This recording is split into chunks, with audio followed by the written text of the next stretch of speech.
হরে কৃষ্ণ। সবাইকে জানাই কৃষ্ণ প্রীতি ও শুভেচ্ছা। হর হর মহাদেব।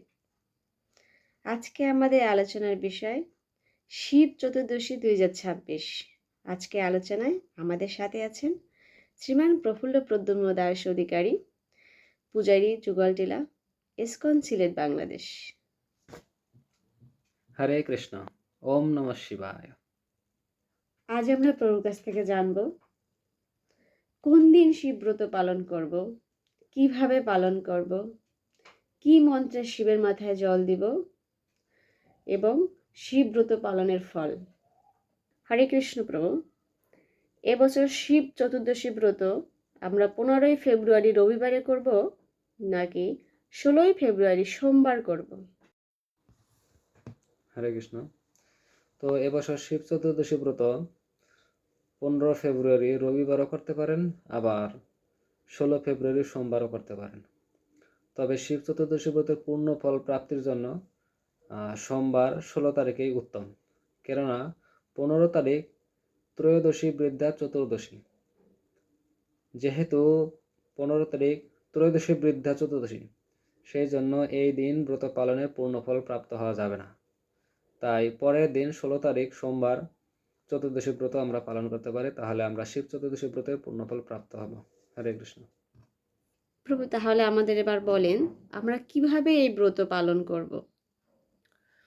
যারা সচরাচর আমিষ আহার গ্রহণ করেন তারা আগের দিন সংযমী থেকে নিরামিষ খাবার গ্রহণ করবেন এবং ব্রতের দিন খুব সকালে ঘুম থেকে উঠে স্নান আদি সেরে সারাদিন শিবের কথা শ্রবণ, পাঠ আদি কার্যে সময় অতিবাহিত করবে। শিবের মাথায় সামর্থ্য অনুযায়ী দুধ, দই, ঘি, মধু, আকন্দ পুষ্প, বিল্বপত্র, বেল, ধুতুরা ফুল, নীলকণ্ঠ ফুল এই সমস্তগুলি নিবেদন করতে পারেন।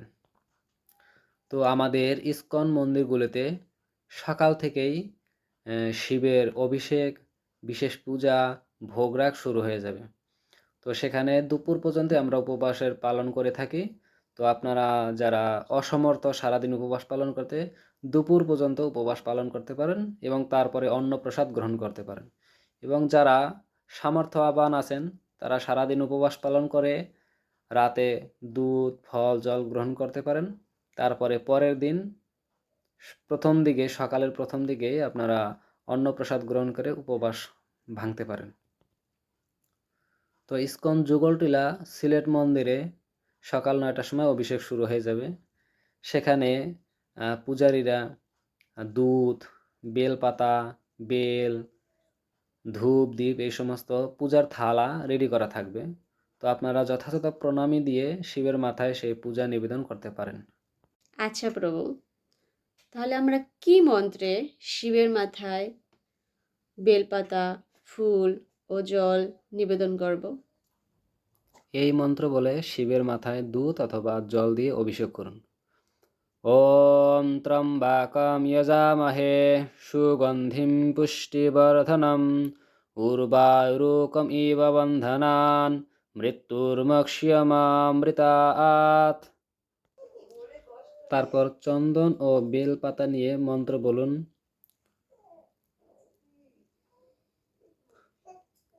এষ স চন্দন বেল্লপত্রাঞ্জলি ওম নমঃ শিবায় নমঃ। তারপর ধূপ নিয়ে মন্ত্র বলুন। এষ ধূপ ওম নমঃ শিবায় নমঃ। তারপরে দীপ নিয়ে মন্ত্র বলুন। এষ দীপ ওম নমঃ শিবায় নমঃ। তারপরে কিছু ফল অথবা মিষ্টি নিয়ে মন্ত্র বলুন। ইদম নৈবেদ্যম ওম নমঃ শিবায় নমঃ। তারপরে শিবের উদ্দেশ্যে প্রণাম করুন। নমঃ শিবায় শান্তায় কারণত্রয় হেতবে নিবেদয়ামি চ আত্মনম তম গতি পরমেশ্বর। তাহলে এই শিব চতুর্দশী ব্রত পালনের ফল কি? বৈষ্ণবানাম যথাসম্ভব। শিব ঠাকুর হচ্ছে বৈষ্ণবদের মধ্যে অগ্রগণ্য। উনি হচ্ছেন আশুতোষ, অল্পতে সন্তুষ্ট হন। তাই শ্রদ্ধা ও ভক্তি সহকারে শিব চতুর্দশী ব্রত পালন করে শিব ঠাকুর কৃষ্ণ ভক্তি লাভের বর প্রদান করেন। যে বাসনা নিয়ে এই শিব চতুর্দশী ব্রত পালন করেন সেই মনের বাসনা পূরণ করেন।